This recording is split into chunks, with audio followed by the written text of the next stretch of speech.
When Hezekiah became king at 25, the great temple in Jerusalem was a mess. It had been locked up and left to gather dust, filled with things that didn't belong there. But Hezekiah didn't wait. In his very first month, he threw open the doors and called a meeting. 2 Chronicles 29:1-19 tells the story of the ultimate spring cleaning. The call to action: Hezekiah gathered the priests and helpers and said, "Listen, our ancestors turned their backs on God, and the temple has become a dark, lonely place. It's time to make things right." He told them they needed to clean themselves first, then get to work scrubbing the temple from top to bottom. The great cleanup.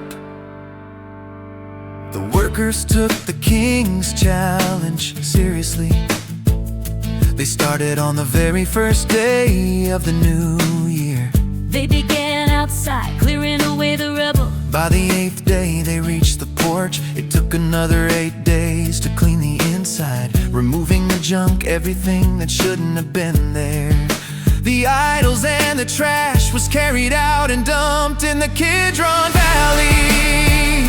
Mission accomplished. On the 16th day, the workers marched back to King Hezekiah with a report. They didn't just sweep the floors, they polished the gold altar of incense and put the special bread table back in its place. They told the king, "We have purified the entire temple of the Lord." The lights were back on, the gold was shining, and the doors were finally open for everyone to come and worship again. With the temple finally sparkling and the junk cleared out, King Hezekiah didn't waste a single second. He woke up early the next morning, gathered the city officials, and headed straight to the temple to celebrate.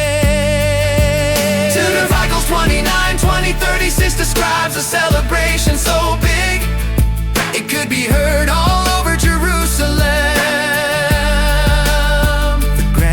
Opening, the king brought a massive amount of livestock, bulls, rams, and lambs. This wasn't just for show, it was a way to say we're sorry to God for the years the temple was closed. And to start fresh with a clean slate, the priest offered the sacrifices on the altar of the Lord, signaling that the friendship between the people and God was restored. Hezekiah knew that a celebration needs music. He brought back the Levite orchestra, and glass filled the air. The sacrifices began. The priests blew silver trumpets, and the singers began to belt out songs of praise written by King David. The whole assembly bowed down in worship. It wasn't a quiet service, it was a loud, joyful explosion of music and gratitude.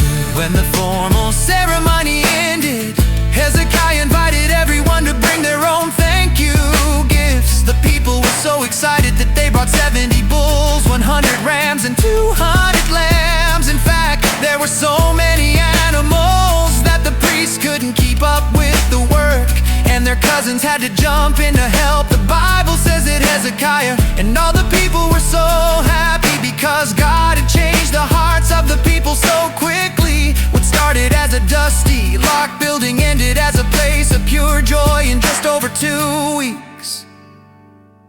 Since the temple was clean, Hezekiah sent to save the date across the entire country, from Dan to Beersheba. Hezekiah even sent letters to the northern tribes, inviting them back to Jerusalem for the biggest Passover anyone had seen in generations. Tukri tells the story of this massive family reunion. Won the late invitation. Usually Passover happened in the first month, but they weren't ready in time. Hezekiah decided it was better to be late than never, so they scheduled it for the second month. Some people laughed at the invitation, but many others humbled themselves and traveled miles to get there. The Great Restoration. When the crowd arrived in Jerusalem, They realized there were still old, dusty altars to false gods scattered around the city. The people tore them down and tossed them into the Kidron Valley, just like they did with the temple trash. A funny thing happened. Many people were so excited to join that they forgot to follow the cleanliness rules before eating the Passover meal. Instead of getting angry, Hezekiah prayed, "May the good Lord pardon everyone who sets their heart to see God." God heard him and blessed the people anyway.